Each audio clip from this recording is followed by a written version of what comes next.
پیارے دوستوں، آج ہم آپ کو ایک ایسی حقیقت اور دل دہلانے والی سٹوری سنائیں گے جسے سن کر آپ حیران رہ جائیں گے کہ ایک نیک لڑکی جو حافظ قرآن تھی، لوگوں کے کپڑے سلائی کر کے گھر کا گزر بسر کرتی تھی کہ مرنے کے بعد کیوں وہ عذاب الہی کا شکار ہوئی۔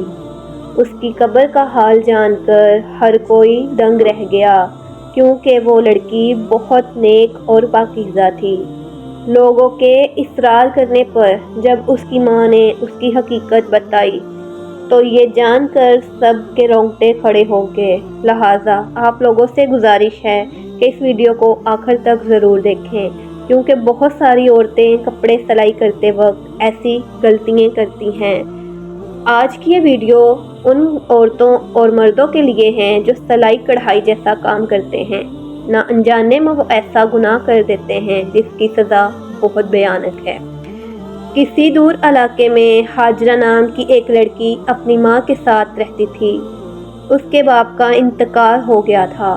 ہاجرہ کی ماں نے ہاجرہ کو قرآن پاک حفظ کروایا اور سکول کی تعلیم بھی کروائی۔ اسکول کی تعلیم کے ساتھ ساتھ ہاجرہ کی ماں نے ہاجرہ کو سلائی کا ہنر بھی سکھایا تاکہ لوگوں کے کپڑے سلائی کر کے گھر کا گزر بسر کر سکے، یعنی 2 وقت کی روٹی چل سکے۔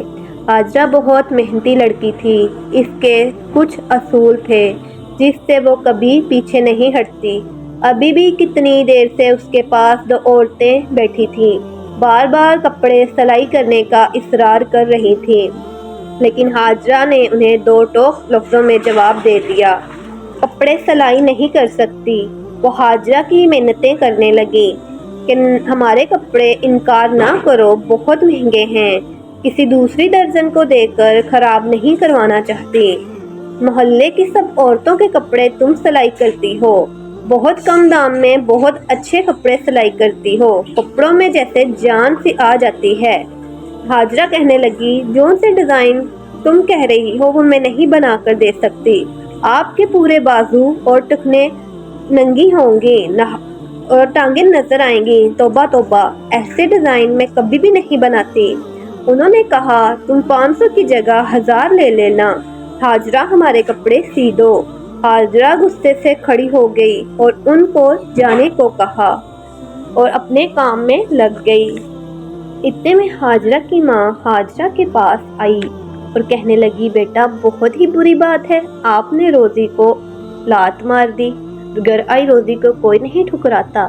ہاجرہ کہنے لگی، ماں میں بہت اچھے سے جانتی ہوں کہ میں کیا کر رہی ہوں، میں ایسے بے شرم والے کپڑے سلائی کر کے اپنا رزق نہیں کما سکتی، مجھے معاف کر دیں آپ۔ یہ کہہ کر ہاجرہ کام کرنا شروع ہو گئی۔ ماں اس کی اپنی بیٹی کی پرورش پر بہت خوش تھی۔ ہاجرہ بہت اچھے سے اپنے گھر کا گزارا کر رہی تھی اور ساتھ ہی اس نے اپنے جہیز کا کافی سامان بنا لیا تھا، اور ہاجرہ کی ماں نے اب اس چاہتی تھی کہ ہاجرہ کی شادی کر دے۔ اس نے ہاجرہ کے لیے بہت نیک لڑکا تلاش کیا، نعیم نام کا لڑکا، جو کہ غریب ضرور تھا لیکن خوش شکل تھا۔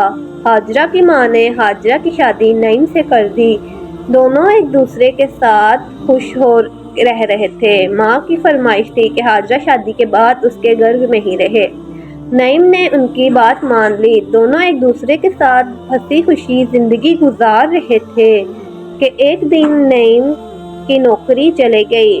نعیم ہاجرہ کے پاس آیا اور کہنے لگا، بیگم میری نوکری چلے گئی ہے۔ یہ سن کر ہاجرہ بے ہوش ہو گئی اور زمین پر گر گئی۔ پتہ چلا کہ اللہ پاک نے ان کے ہاں خوشخبری کی ہے، بہت جلد ننھے مہمان کی آمد ہونے والی ہے۔ ہاجرہ یہ سن کر خوش تو ہوئی لیکن نعیم پر چلانے لگی کہ اس حال میں بھی میں بیٹھی سلائی کروں اور مشین پر محنت کروں، میں نہیں کر سکتی۔ لیکن ہاجرہ نے ان کو تانے دینا شروع ہو گئی، کام نہ کاج کے دشمن اناج کے۔ تو اس کی ماں آئی اور کہنے لگی، ماں نے کہا، بیٹی بہت بری بات ہے، تم اپنے شوہر کو ایسے تانے مت دیا کرو، اللہ پاک نے چاہا تو بہت جلد اسے بھی روزی رزق بن جائے گا اس کا بھی انشاءاللہ۔ تو کچھ ہی عرصے بعد اللہ پاک نے انہیں بہت خوبصورت پیاری سی بیٹی سے نوازا۔ ان دونوں میاں بیوی ہاجرہ اور نعیم بہت خوش تھے کہ اللہ پاک نے ان کے گھر رحمت بھیجی ہے۔ نعیم نے اللہ پاک کا شکر ادا کیا کیونکہ وہ بیٹی سے بہت پیار کرتا تھا، اسے بیٹیاں زیادہ پسند تھی۔ اس نے پورے محلے میں مٹھائیاں بانٹنا شروع کر دی کہ اللہ نے میرے گھر بیٹی پیدا کی ہے۔ ابھی نعیم کو بہت اچھی جگہ پر نوکری بھی مل گئی۔ نعیم گھر آیا اور آ کر ہاجرہ کو بتانے لگا کہ میری بہت اچھی جگہ نوکری لگ گئی ہے، لیکن ایک مسئلہ ہے کہ اس کمپنی کا مالک جس جگہ میری نوکری لگی ہے اس کمپنی کا مالک بہت ہی زیادہ اڑیل ہے، بہت غصے والا ہے، ملازمین کو ملازمین نہیں سمجھتا، چیختا چلاتا ہے اور کسی ملازمین کی جان دینا اس کے لیے بہت معمولی سی بات ہے۔ ایک دن ہاجرہ اپنے کپڑے سلائی کر رہی تھی کہ کپڑے سلائی کرتے وقت اچانک اٹھ کر نیچے جانے لگی۔ نیچے جاتے ہی سیڑھیوں سے اس کا پاؤں سلپ ہوا اور وہ نیچے گر گئی۔ ماں آئی اور بچی کو نیچے گرا دیکھ کر چیخنے چلانے لگی اور رونے لگی۔ محلے کی عورتیں اکٹھی ہو گئی، نعیم کو فون کیا کہ تمہاری بیوی سیڑھیوں سے گر گئی ہے۔ نعیم کو جیسے ہی پتا چلا، نعیم فوراً گھر کو روانہ ہو گیا۔ جمعے کے دن وہ اوور ٹائم کے لیے گیا تھا۔ ساری فیکٹری کو تالے لگا کر چابیاں جیب میں ڈالی اور گھر آ گیا۔ ہاجرہ کو لے کر ہاسپٹل جا رہے تھے لیکن ہاجرہ رستے میں دم توڑ دیا۔ ماں بیٹی کی جوان موت کی وجہ سے بہت پریشان تھی اور غم سے چور ہو کر نڈال ہو چکی تھی۔ اس سے یقین نہیں آ رہا تھا کہ ابھی میری بیٹی کپڑے سلائی کر رہی تھی تو ابھی کیسے کفن میں لپٹ کر رہ گئی۔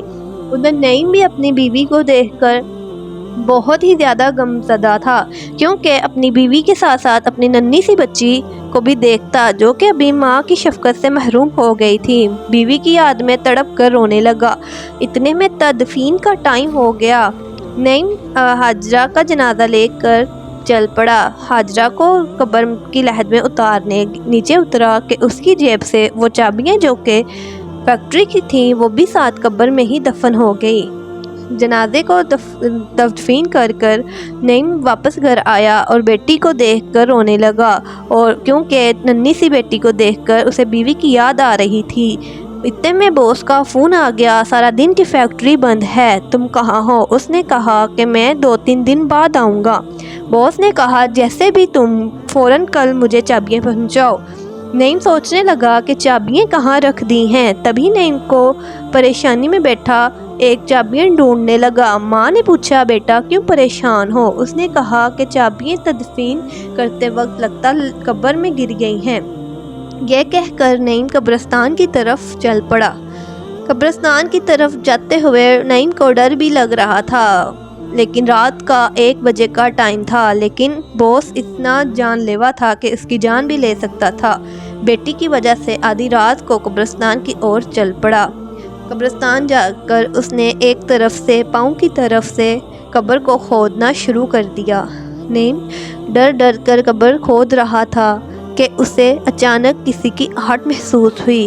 نعیم نے اوپر دیکھا تو گورکن تھا۔ گورکن نے کہا کہیں تم کفن چور تو نہیں؟ نعیم کے منہ پر لائٹ ماری تو پتہ چلا تم تو وہی ہو جس کی بیوی کی شام میں تدفین ہوئی ہے۔ اس نے گورکن کو سارا معاملہ بتایا۔ گورکن نے کہا تم چنتا نہ کرو۔ دونوں مل کر قبر کی کھودائی شروع کر دی تو بہت جلد ہی قبر کافی حد تک قبر کھود گئی اور چابیاں ملنا بھی آسانی ہو گئی، لیکن جیسے ہی قبر کی طرف دیکھا تو بھیانک منظر سامنے آیا۔ یہ دیکھ کر گورکن بہت ڈر گیا کیونکہ اس کے منہ میں آگ لگی ہوئی تھی۔ گورکن پیچھے ہو گیا اور کہا تمہاری بیوی توبہ توبہ کیسی عورت تھی، پتہ لگواؤ کہ اس نے کہا میری بیوی تو بہت نیک تھی، پاکیزہ عورت تھی، کبھی کسی کے گناہ نہیں کیا، کبھی کوئی ایسی بات نہیں کی۔ گورکن نے کہا ضرور پتہ لگواؤ کیا ماجرا ہے۔ یہ سن کر نعیم گھر آ گیا۔ ماں نے کہا رات بھر کہاں تھے، میں تمہیں ڈھونڈ رہی تھی، پریشان ہو رہی تھی۔ تو اس نے کہا ماں میری تو دنیا ہی لٹ گئی، ایسے لگ رہا ہے کہ جیسے اب میں کبھی بھی تسلی بخش نہیں ہو سکتا۔ ماں نے کہا کیا ہوا ہے؟ اس نے رو رو کر اپنی ساس کو ساری بات بتائی کہ ماں میں قبر کی طرف بڑھا تو اس کے منہ میں آگ لگی ہوئی تھی، زبان اس کی 2 فٹ لمبی ہو چکی تھی۔ یہ دیکھ کر میرا کلیجہ باہر کو آ گیا۔ ماں اس کی یہ بات سن کر تڑپنے لگی اور رونے لگی اور چیخنے لگی کہ اللہ یہ کیا ہو گیا، میری بیٹی تو بہت نیک اور پاکیزہ تھی، کبھی اس نے کوئی ایسا گناہ نہیں کیا، تو یہ کس بات کی سزا ہے؟ ماں نے کہا تم مولوی سے بات کرو۔ تو یہ سن کر نعیم فجر کی نماز ادا کرنے کے بعد مسجد امام کے پاس گیا اور ان کو ساری بات بتائی۔ مسجد امام نے کہا کہ مجھے اس بیٹی کی ماں سے ملنا ہے۔ امام صاحب گھر تشریف لے آئے۔ ماں سے پوچھا کہ آپ کی بیٹی چغلی کرتی تھی؟ ماں نے کہا میری بیٹی بہت نیک تھی، 5 وقت کی نماز پڑھتی تھی، گھر سے باہر جانے کا تو ٹائم ہی نہیں تھا اس کے پاس۔ تو انہوں نے کہا ایسا کیا عمل کرتی تھی؟ بہت سوچنے کے بعد ماں نے کہا ہاں مجھے اتنا یاد ہے، اس کے ایک عمل سے مجھے بھی بہت چڑ تھی۔ وہ اکثر دھاگا منہ سے کاٹتی تھی، میں اسے بہت منع کرتی تھی لیکن پھر بھی وہ منہ سے دھاگا کاٹ کر منہ میں چباتی تھی۔ مولوی صاحب نے کہا بس پھر یہ اسی کی سزا ہے۔ ماں نے گلی کی عورتوں جو کپڑے سلائی کرواتی تھی ان کو بلایا اور سارا ماجرا بتایا اور کہا میری بیٹی کے لیے گناہوں کی معافی مانگی اور کہا دعا کریں کہ اللہ اس کی بخشش کر دیں۔ لوگوں کے سامنے یہ بات بہت معمولی تھی لیکن اکثر وہی بات جو ہمارے لیے بہت معمولی ہوتی ہے اللہ پاک کے ہاں بہت بڑا گناہ کا سبب بن جاتی ہے۔ اللہ پاک ہمیں ایسے چھوٹے چھوٹے کبیرہ اور صغیرہ گناہوں سے بچائے، آمین ثم آمین۔ تو یہ سن کر گلی والی عورتوں نے بھی کہا کہ ہم اس کی مغفرت کی دعا کرتے ہیں اور ہم ہاجرہ کو معاف کرتے ہیں، ایسا کوئی زیادہ نیک گناہ نہیں۔ ماں نے اب نعیم سے کہا نعیم مجھے تسلی نہیں ہو رہی، میرا دل پھٹ رہا ہے، تم جاؤ جا کے دیکھو کیا اس کی قبر سے عذاب ختم ہوا کہ نہیں۔ نعیم قبر کی طرف روانہ ہو گیا۔ گورکن سے التجا کرنے کے بعد کہا کہ پلیز مجھے چابیاں چاہیے نہیں تو میرا باس مجھے زندہ دفن کر دے گا۔ گورکن نے قبر کھود دی تو دیکھا قبر میں سے خوشبو آ رہی تھی اور جنت کی ہواؤں میں سے ایسا لگ رہا تھا کہ ایک کھڑکی کھل گئی ہو اور جنت کی ہوائیں اس کی طرف آ رہی تھیں۔ نعیم کا دل مطمئن ہو گیا اور بآسانی اسے چابیاں بھی مل گئی۔ یہ منظر دیکھ کر نعیم نے اللہ پاک کا شکر ادا کیا اور اللہ کے ہاں تمام گناہوں کی معافی مانگی کہ میرے مالک اگر مجھ سے بھی کوئی گناہ ہو گیا ہے تو مجھے بھی معاف کر دے۔ پیارے دوستو، ایسے چھوٹے چھوٹے گناہوں سے بچنے کی توفیق اللہ پاک آپ کو اور مجھے دے۔ امید کرتی ہوں اس سبق سے آپ نے بھی کوئی نہ کوئی سبق سیکھا ہوگا۔ ویڈیو اچھی لگی ہو تو چینل کو لائک اور سبسکرائب کر دیں۔ شکریہ۔